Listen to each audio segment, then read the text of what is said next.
Josh Gates, the face of Expedition Unknown, leads a team through a Polish city popularly known as the Pompeii of Poland, which was reduced to nothing after it was destroyed during World War II, in search of the legendary encryption machine, the Enigma.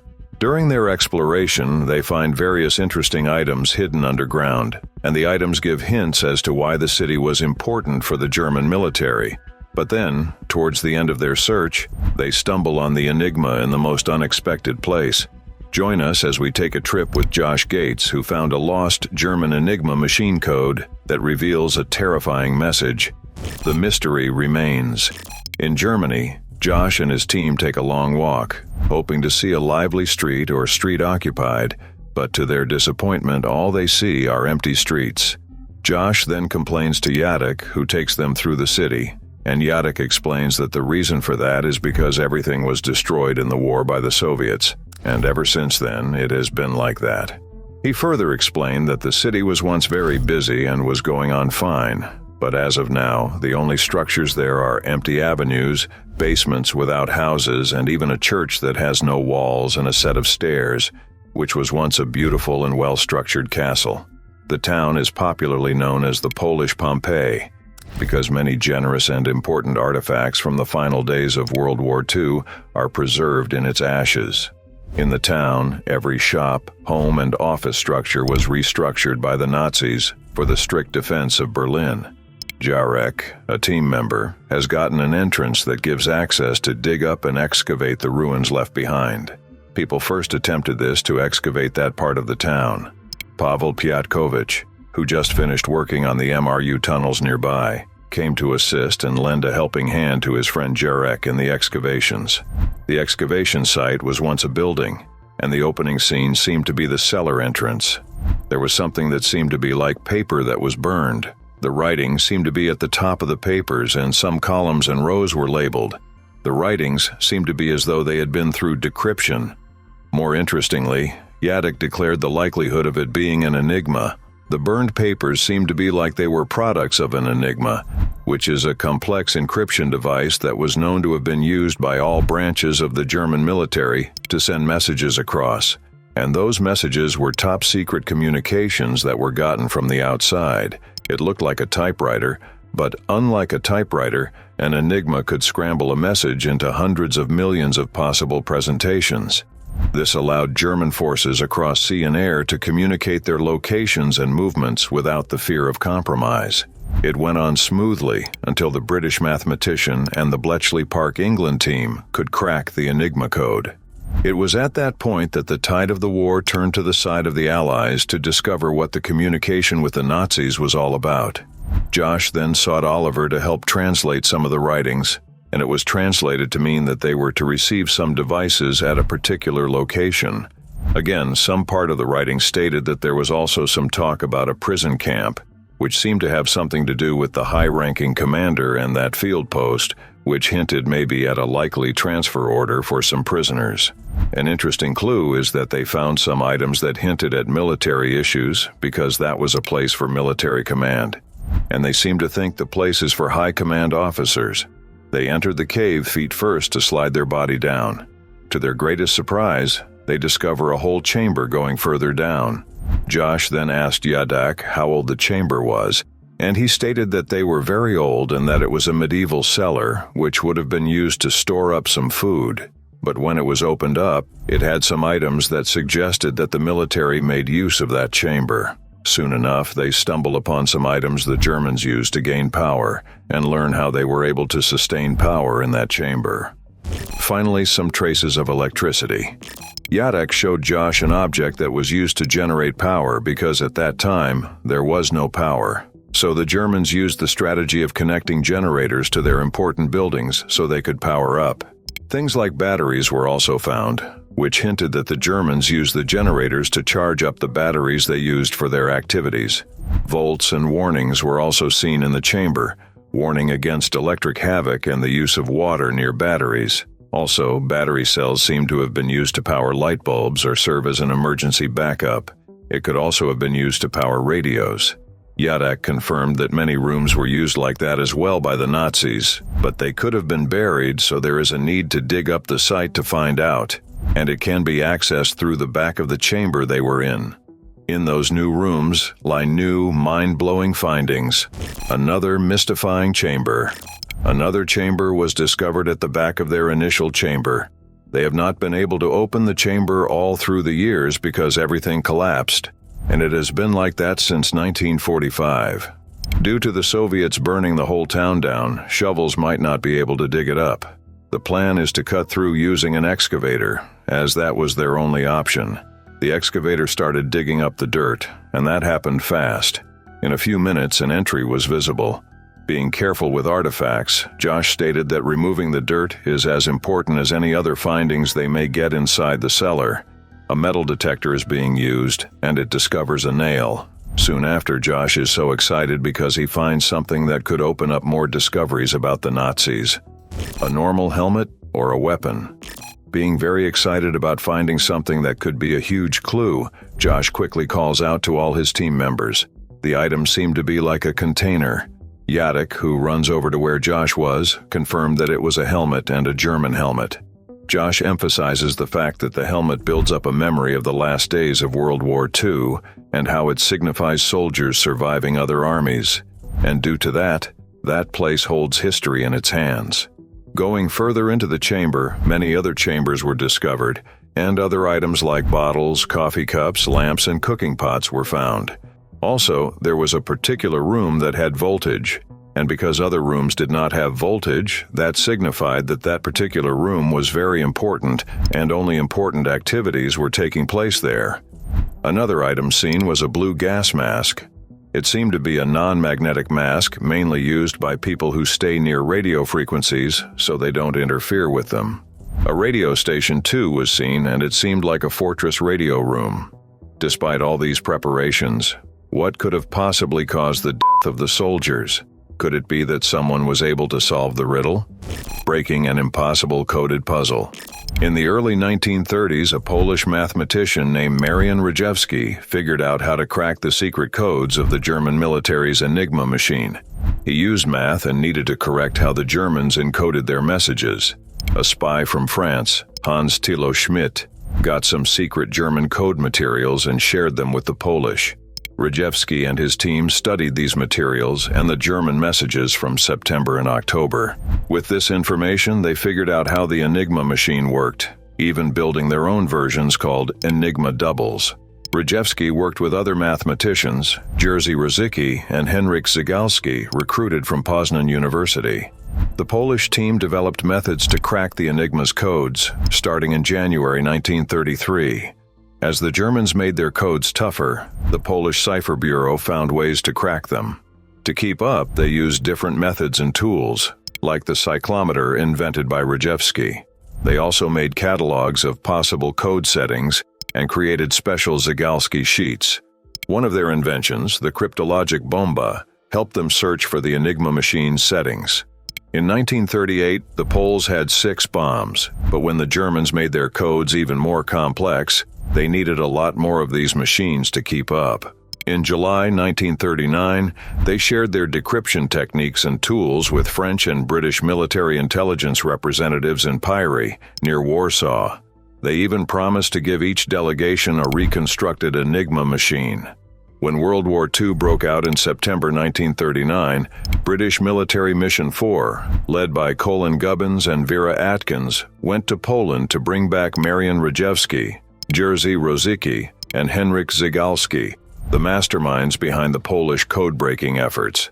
However, these cryptologists had already been evacuated to Romania by their leaders. While traveling to France, where they continued their work, they destroyed their records and equipment for security reasons. They collaborated with the British in France, who used Polish methods and tools to decrypt German messages. Gordon Welchman, who led Hut 6 at Bletchley Park during World War II, credited the crucial role played by the Polish codebreakers in laying the groundwork for British code-breaking efforts. The Poles shared details about the German Enigma machine and its operating procedures just in time, which proved invaluable to the British decryption efforts. British cryptologists successfully decrypted numerous messages encoded on the Enigma machine during the war, providing vital intelligence codenamed Ultra that greatly aided the Allied war effort. Despite some weaknesses in the Enigma's cryptography, procedural mistakes by the Germans, operator errors, and the capture of key materials by the Allies ultimately led to their success. The Abwehr, the German intelligence agency, used a modified version of the Enigma machine. In 1942, a variant was captured during Operation Torch with altered rotor settings. Later, they switched to a different machine called the Schlüsselgerät 41. In December 1941, British codebreaker Dillinger cracked the Abwehr's code, allowing agents to send messages using a simple code, which was then encrypted using the Enigma machine. Breaking these simple codes helped decipher the daily Enigma cipher, enabling the operation of the double-cross system, a crucial deception strategy used by the Allies. This is just one of the very interesting discoveries of Josh Gates and his team. Another interesting discovery were the 5 full skeletons. Intriguing full skeletons just found. This time Josh is inside the Alma cave where he sees a full skeleton. This is from the era of Spain's heroic King Pelayo. This quest is to search for evidence to back the story of the king's legend. The skeleton seen there might be a big piece of evidence. They weren't aware that they'd see some other skeletons. To their greatest surprise, they saw about 4 more full skeletons, which makes it 5 skeletons, all from the era of King Pelayo. The archaeologists confirmed that the chamber where the skeletons are found is an eerie necropolis. The skeletons were laid carefully on the ground and were surrounded by broken pieces of stalactites, which signifies some sort of burial ritual. This scenario remains unbelievable to Josh, and he keeps on staring at the fact that he cannot seem to understand the way people carried the bodies at that time to go all the way to the cave to bury them with torches and ropes. No clothing or textiles were found. Another found was a metal belt buckle with iron and silver brass inlays. The belt also had a cross, which signifies that the people, if not all, had some Christians. So it became clear that Christianity existed simultaneously with paganism at that time. An interesting aspect of the skeletons is that they were all preserved to have been there for over 1,000 years, and their skulls were crushed to powder. Some superstition behind the crushing of skulls is that the people at that time were scared of the bodies that now had only their skeletons as remains, and so since they didn't want them to come back, they had to smash their skulls. At that time, they had some beliefs that people could come back, and they prevented it. Revenant burials have been discovered all over the world, where the dead have been buried upside down with stones in their mouths and sometimes with a stake through their heart. All these explanations of the skeletons made Josh believe that the romantic imagery of Pelayo and his men as clean Christian heroes didn't give the full picture of them. Not long after, another discovery was made at the Kingdom of Kush's holiest mountain, which seemed like a quartz arrowhead. An amazing ceremonial for arrowhead. The notches at the back served as a clue to the item being an arrowhead, which was made of quartz. The Kushites used their religious connection to ancient Egypt's creation story to gain influence there, potentially helping them in their conquest. They found a ceremonial arrowhead, showing how important it was for Kushite kings, as similar ones were found in early royal tombs. Kushites were famous for their skill with bows, so much so that Egyptians hired them as gun-for-hires because of their excellent accuracy. Pictures and writings also confirm how good Kushites were with bows, earning them the nickname eye-smithers for their precise shooting. This discovery helps us understand how the Kushites were so successful in warfare, combining danger, beauty, and skill. Jebel Barkal reveals 2 key aspects of Kushite strength: their spiritual authority and military might. This allowed them to rule Egypt as pharaohs during the 25th dynasty and control the area for centuries. Even though they never found the tomb of a Kushite king until now, Josh was able to find an interesting object that belongs to a king: the captivating toe cap of a king. Josh is excited, and they have stumbled upon a remarkable find. This time, it seems a bit different from the usual expectations of discovering more gold leaf. It happens to be an object resembling a thimble. Upon closer inspection, it was discovered to be one of the finger or toe caps that were customarily placed on the deceased king during the grand burial rituals of ancient times. This discovery could prove the king's presence within this tomb. These caps, known as stalls, were significant in ancient Egyptian burial customs, particularly in royal interments. They were crafted to safeguard the decay of the deceased, symbolizing their status even in the afterlife. Interestingly, similar caps have been excavated in the burial chamber of the renowned King Tutankhamun, showing their importance in royal burials. Another important thing is the possibility that there's more to this discovery than meets the eye. There appears to be something within the thimble-like object that seems to be a fragment of bone. This discovery made them more determined, and they looked carefully for more items. The mere presence of the king's remains within the tomb marked an extraordinary breakthrough in their understanding of ancient history. They took a big step further by surveying King Nastassen's tomb. Would they find any intriguing discovery inside? The Great Tomb of King Nastassen. There was so much anticipation as Josh found himself inside the entrance to King Nastassen's tomb. The light could hardly make them see anything, leaving Josh straining to discern the outline of the slab marking the tomb's entrance. It felt like their last chance to feel the outside world before they were surrounded by darkness. Not being able to see, Josh relied on his sense of touch to guide his companion around the corner to inspect the slab. As their hands ran over its surface, they felt uneasy because something seemed different from the last time they had been there.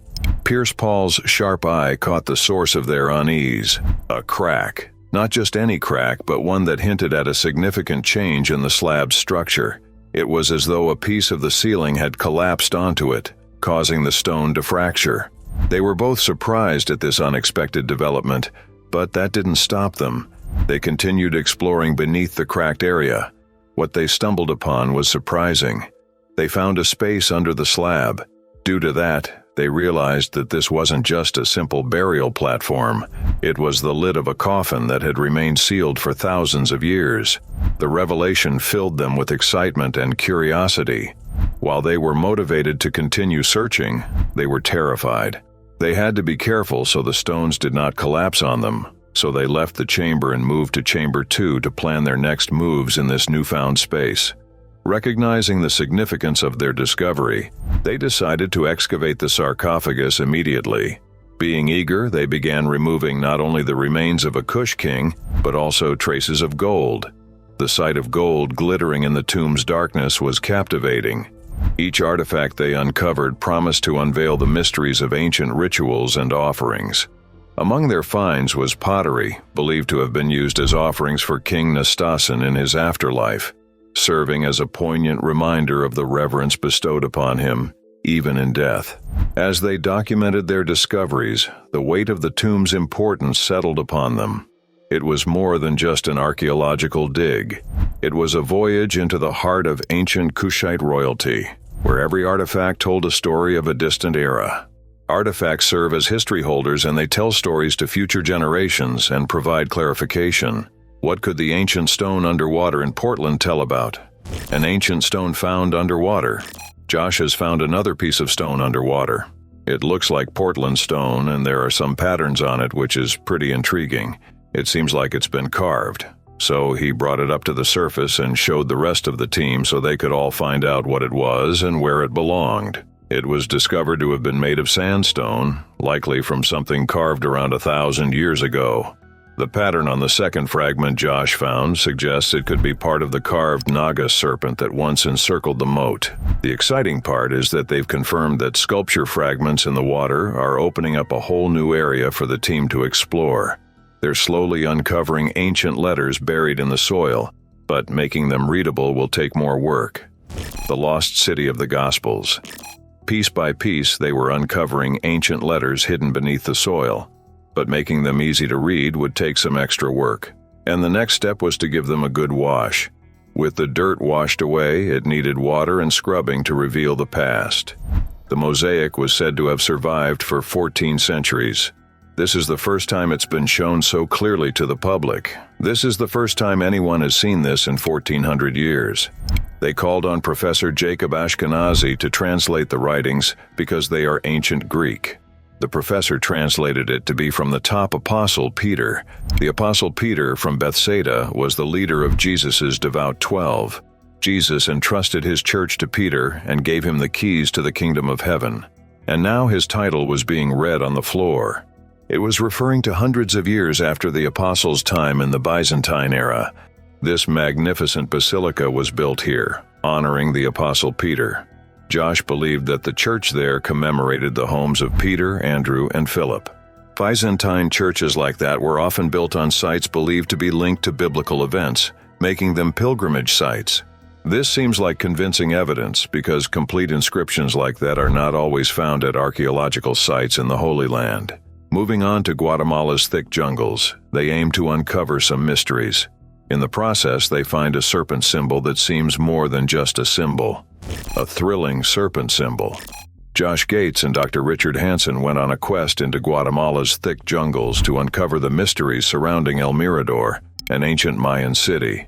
El Mirador is significant for its impressive architecture and what it reveals about Mayan civilization. Surprisingly, El Mirador was discovered over 1,000 years earlier than other well-known Mayan cities, challenging previous beliefs about Mayan history. While other cities were just beginning to develop, El Mirador was already a thriving metropolis amidst the jungle. Archaeologists were astonished by the size and complexity of El Mirador, with its busy urban centers, massive temples, and great architectural features. This level of excellence did not lead to expectations and made scholars revisit their school of thought on El Mirador.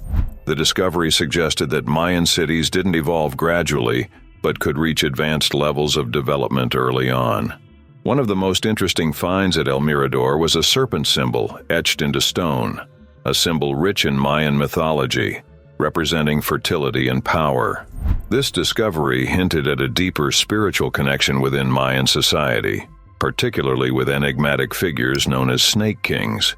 Were these rulers seen as divine or feared as bringers of chaos? The search revealed a hidden chamber under the Grand Acropolis, promising to reveal the long-lost tombs of the snake kings. Excavating the chamber was no easy task, but the team persisted, driven by the desire to uncover ancient secrets. Their efforts paid off when they discovered a burial site containing what appeared to be the remains of the Snake Kings themselves, rewriting the history of Mayan civilization. Beyond the physical artifacts, the expedition provided insights into Mayan society, cultural practices, and religious beliefs. Despite the wealth of information obtained, many mysteries surrounding El Mirador remain unsolved, fueling further exploration.